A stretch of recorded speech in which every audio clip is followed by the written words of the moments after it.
That's why we set it up, and now we are running it. Again, as opposed to a normal session where we are just, streaming everything out and you guys can hear us, here is an interactive session, so you can ask questions, and we will be happy to talk about what, your issues, your concerns, provide answers to whatever we can, provide answers to. So the ground rules is like we will have queues here on site. We have a couple of microphones for people to queue up, and Kevin will be basically managing a remote queue. So if you want to speak, please, in the chat room in Zoom, please, let Kevin know that you want to speak, like, hand up or whatever you want to say, and we will basically connect your webcam and your audio. Just to let you know that while we do that, it takes usually like 10-15 seconds, so be patient, and you will be able to ask your question after that. So with this, I would like to open the session.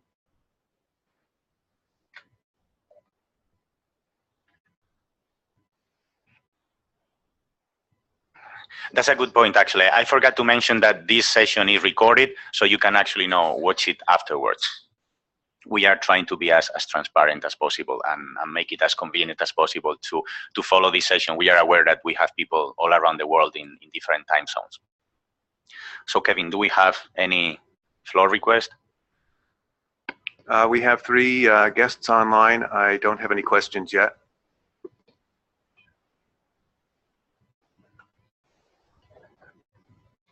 Well, people think if we have questions, I think it's a good idea. We had a few new trustees actually, being seated yesterday.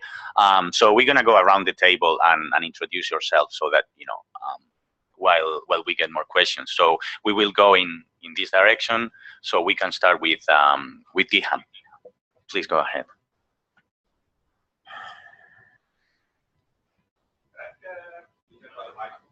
Yeah, good. Whatever it is, I'm Gihan. I'm one of the trustees from Sri Lanka, and I've been a trustee for the last 2 years. This is my 3rd year. Good morning or good evening, everyone around the world.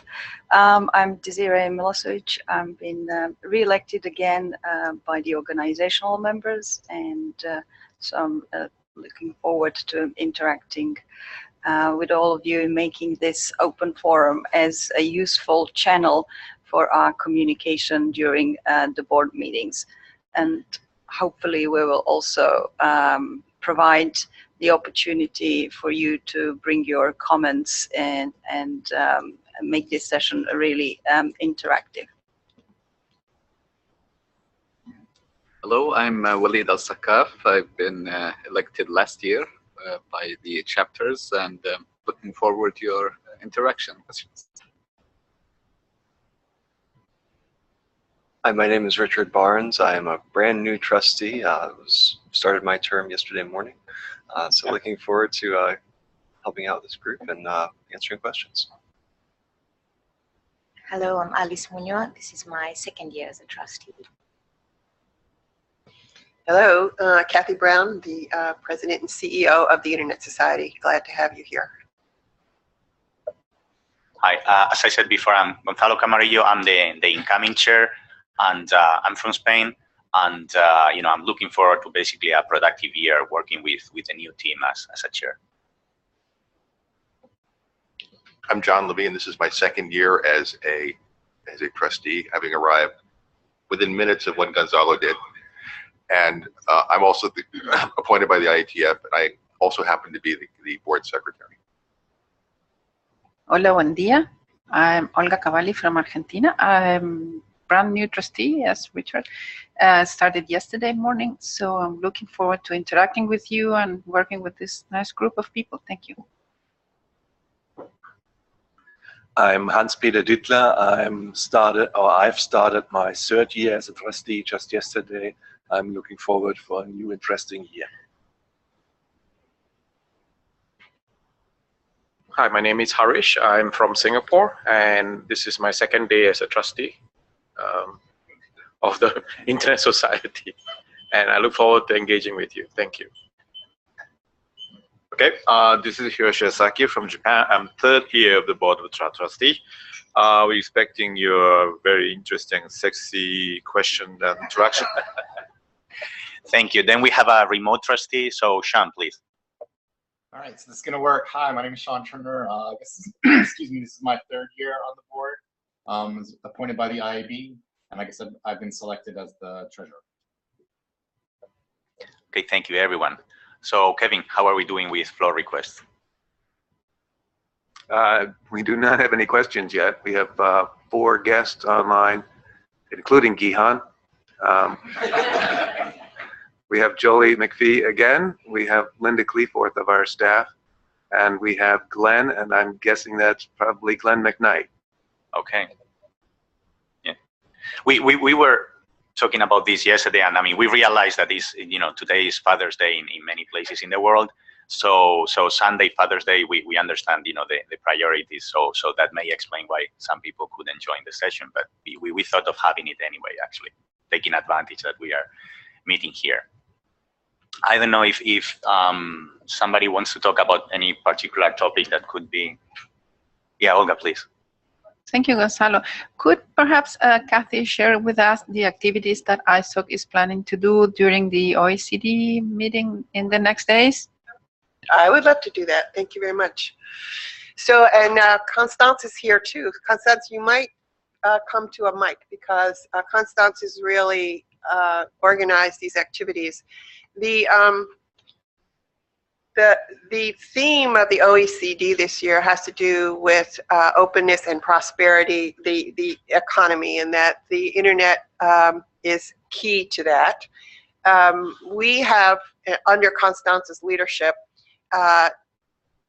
worked with the technical community and with various, I think, leading lights in our area to be sure that we are part of the program. So Hiroshi will be speaking on a panel, and you might describe what that is. Waleed will be speaking. Yari will be speaking. I have the pleasure of speaking on behalf of the ITAC in the opening session to talk about in a multi-stakeholder environment, how the technical community interacts with decision makers. The OECD was an early adopter, if you will, of a multi-stakeholder way of doing work, which we have pointed to time and time again as a start, a beginning of how government can really involve the legitimate stakeholders in the discussion. You might, Constance, just talk a little bit about the 3 organizations that I think have been firmly established and how that all works. Thank you very much, Kathy. So first of all, I would also mention that the OECD really is the first intergovernmental organization who explicitly opened its doors to non-governmental stakeholders. This happened in 2008 at the Seoul Ministerial on the future of the internet economy.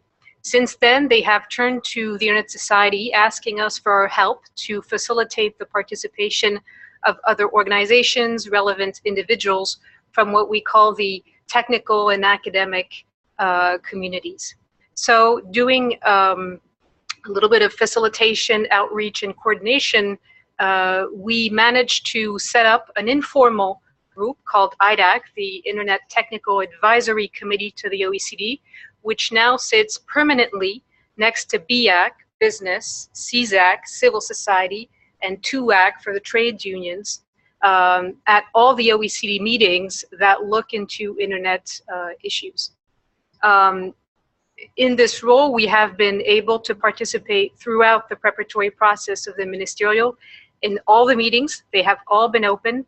We've had access to all the drafts of the ministerial declaration, and of course feeding into the different pillars of the ministerial, including the trust pillar, for which the Internet Society, but also other organizations of the technical community, has greatly contributed.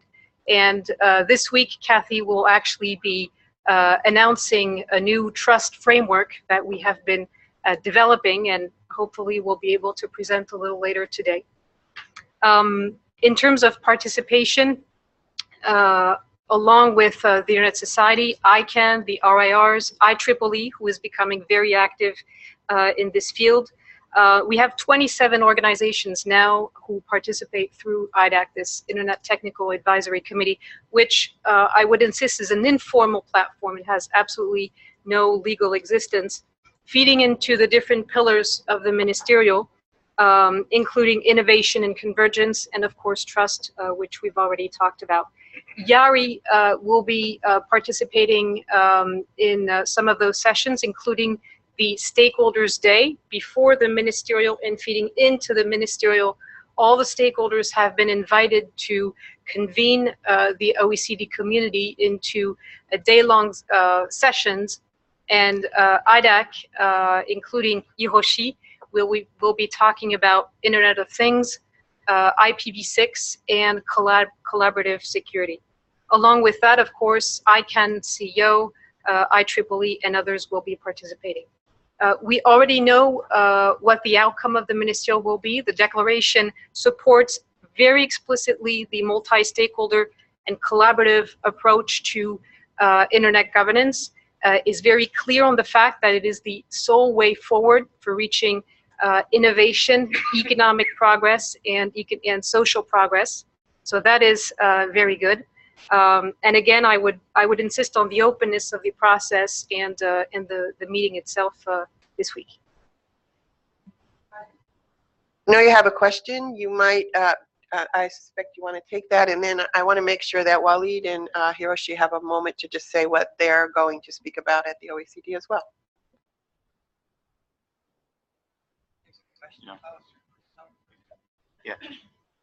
Yeah, question first, and then. This is a question from Glenn McKnight. I'm curious what ISOC plans will be for implementing a culture of accessibility. This idea was brought to the attention of ISOC by myself and Gunella, and the idea seems to have lost momentum. Implementation ideas, i.e. fellows who are people with disabilities, captioning of videos, captioning of sessions, like this forum as an example, research on civil society engagement, e.g. Andrea Sachs' work with ITU.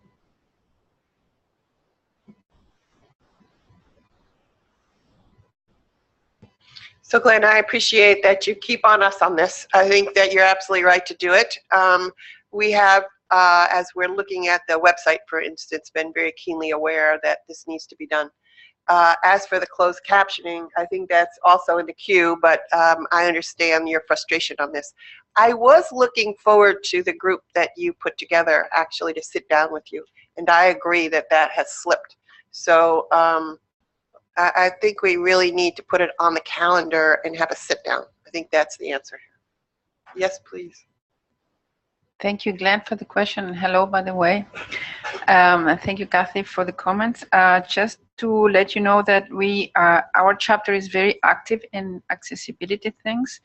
And we have experts in our chapter, and we just have contributed to enhancing a library for blind people, who is very successful. They have thousands of books in Spanish for the moment. They're expanding them to other languages, and we just got some funds from Chapter Tom from ISOC, so we are very happy that this is happening. So we could join you, Glenn, and help you from our chapter. Thank you. And also ISOC or IETF itself is closely working with the W3C that is working around the improvement of accessibility through the web. So that's including the supporting the disability people, blind people kind of thing. So that is kind of guideline or guide how the web system should supporting those environments. That is strategic cooperation between IETF and W3C. That's one of the topics. They are strategically working together. Thank you, Hiroshi. Could I? Yeah, Gihan, please. Right. So accessibility is very important, but one facet of accessibility which is often forgotten is language accessibility. If you don't understand English, you cannot access this session whatsoever, even if it's closed captioned or anything else. So please, when you're talking about accessibility, also look at language. And it's not an easy thing. I mean, there are large numbers of languages in the world. veteran, so putting all of that is not easy. But at the same time, for example, here we are in Mexico and we are talking in English.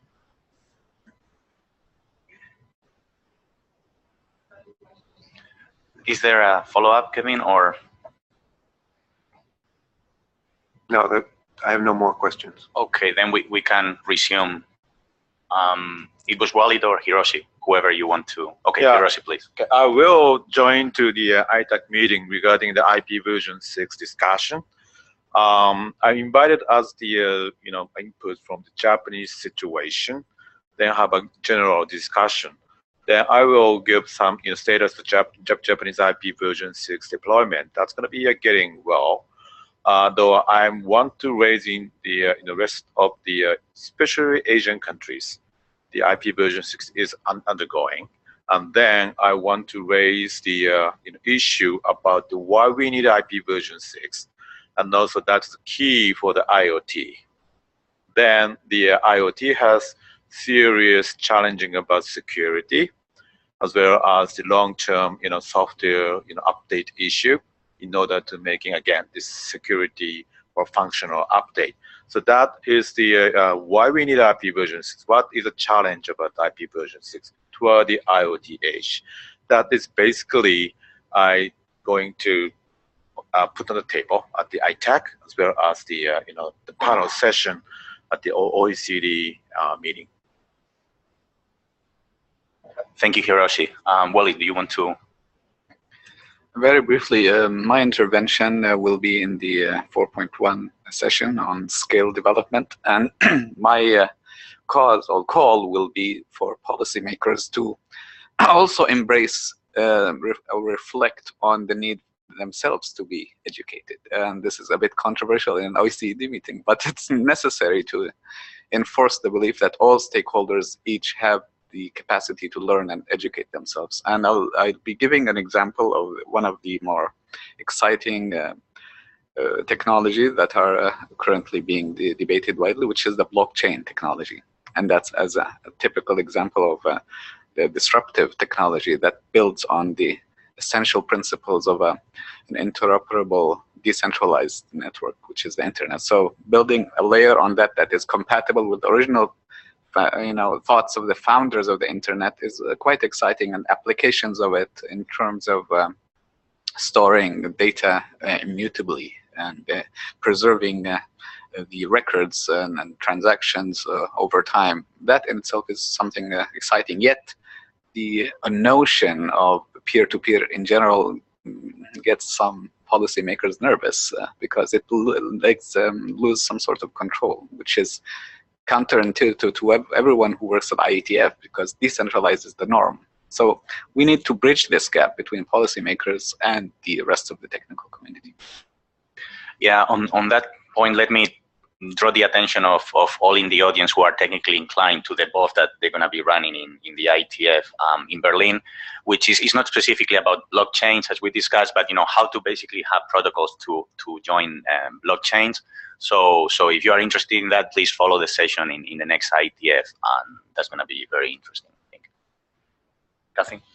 Yeah, so let me just, from this point, I note this morning that Nee has got a big piece he's posted on Facebook, and I was just with him in Africa, interestingly, wanting to look at this blockchain, and also knowing that there's some hesitancy on the part of policymakers to understand it. And so today he has this amazing little schematic that he's put out, trying to start to think this through.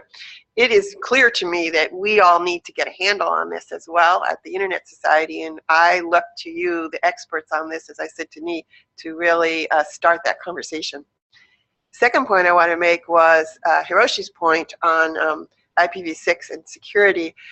Japan is fascinating in that they've tied these two initiatives, if you will, right to their desire to move forward on IoT, but saying there's some conditions precedent. We need the numbers and the addresses, and we need the security.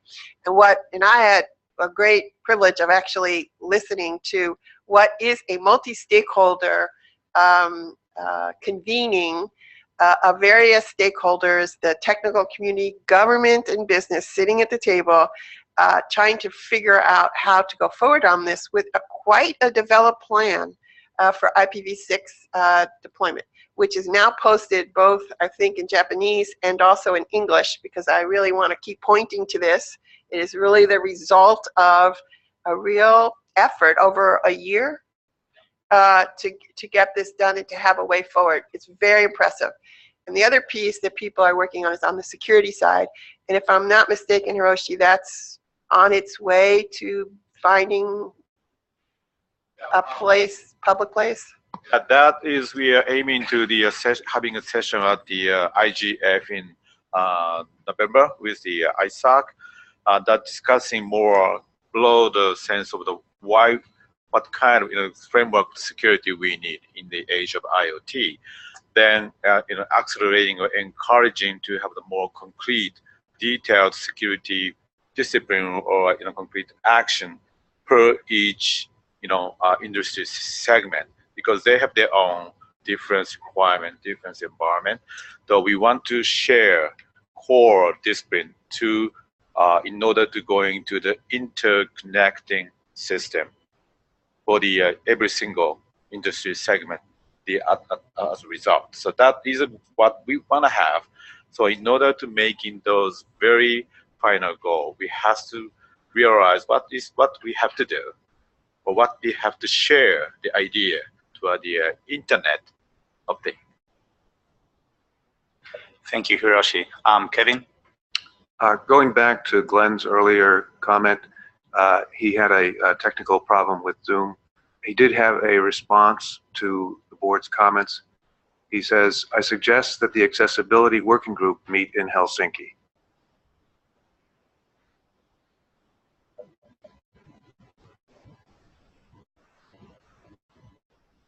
Okay, thanks for the input.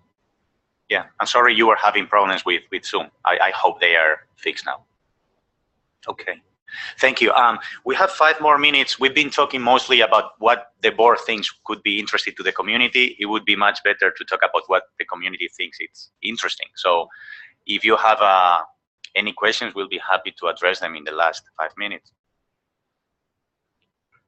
Please let us know in the chat room. Otherwise, we would come up with another topic.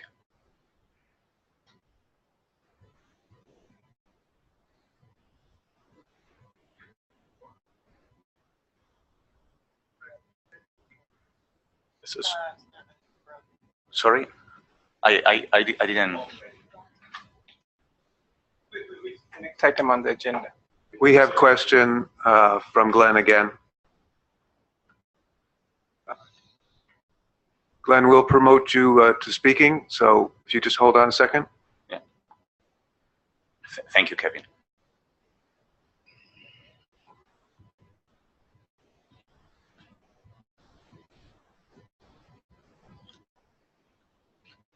Hello, Glenn. Can you hear us? You are muted. How's that? Now it's perfect. Please go ahead. Okay, good morning, everyone. Recently, I saw Jane Coffin at the Dynamic Spectrum Conference in Colombia, and I'm working on the working committee with them, also with IEEE Smart Villages Internet Project, which includes TV Whitespace. And she was asking me about the projects I'm doing with the new SIG, the new ISOC SIG, enabling community with technology with our IEEE site chapter in Calgary, with our First Nations location, and ham radio people. So she was asking about the projects I'm doing, but it's not just my project, it's many projects that the IEEE Smart Village is doing in terms of reaching the last billion users. So I guess what I'm sending back to this committee is that she was asking some information from me, but I think we need some kind of forum or some kind of sharing of best practice of very interesting projects that are, I guess, not on the radar of what people are doing. There's a lot of people within the ICANN and IEEE space that are doing great stuff. So I guess it gets back to communication and possibly short videos or maybe some kind of discussion thread that we need to get going so that people can learn on the toolkit how best practice can be used, But like I said, we're doing a project outside of Calgary, but there's a number of Project Smart Villages that are doing, which is tied to reliable electricity. If you don't have reliable electricity, you don't have the internet. So I guess my question to the group is where do we go forward in getting this shared knowledge within our community? Thank you.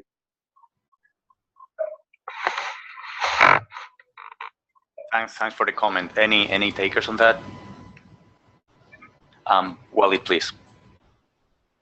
Well, thanks, Glenn. I mean, this is really a spectacular topic for a person who hails from Yemen, where there is really no electricity, actually. Time of war.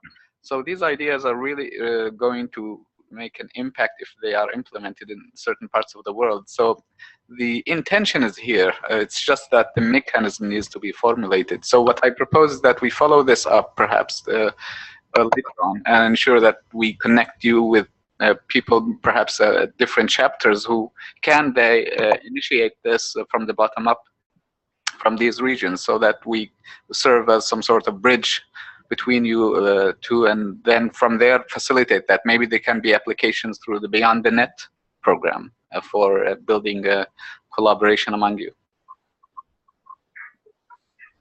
Thank you, Wally. Glenn, we have a couple of minutes left from this session. Do you have any concluding remarks? Well, first Hans-Peter has something to say. Glenn, I think you brought up a very valid point, and I believe we should look after it and take it into account when our new websites are going live, that we have something like a marketplace for ideas from chapters, something like a showcase for more successful projects, and perhaps also a showcase for not so successful projects, because everybody can learn not only from success but also from failure. But we should have an easy access for everybody to what we are doing, what our chapters are doing, what our community is doing, and really do showcases. Thank you, Hans-Peter. Okay, so this is the end of our session. Thank you, Glenn, for the comments. So we are out of time. We don't have any more questions anyway. Kevin is letting me know. So thank you all for attending, and we will move to the next point in the agenda. Thank you.